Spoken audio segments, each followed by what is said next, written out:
కాంగ్రెస్ పార్టీలో బీఆర్ఎస్ నేతల చేరికలపై అసంతృప్తి వ్యక్తం చేశారు ఆ పార్టీ సీనియర్ నేత వి హనుమంతరావు. ప్రజలు బీఆర్ఎస్ ను వద్దని కాంగ్రెస్ ను గెలిపించారు. మళ్లీ వాళ్లను మన పార్టీలో జాయిన్ చేసుకోవడం ఏంటని ప్రశ్నించారు.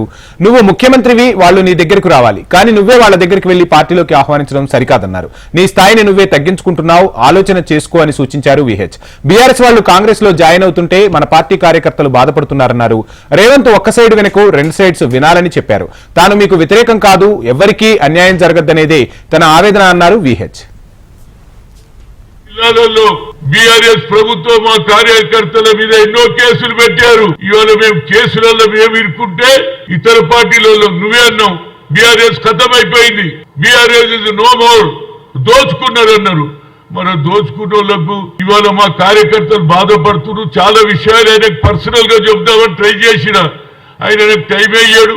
ఏదే గాని వన్ సైడ్ వినొద్దు, నువ్వు మా మాట కూడా విను, న్యాయం చేయి అంటున్నాం. ఇప్పుడు ఏమైతుందండి, ఒక్కొక్కరికి 2 టికెట్లు అంటే ఒక ఇంట్లో ఒకరికి 3 టికెట్లు అంటే కార్యకర్తలు బాధపడుతున్నారా లేదా?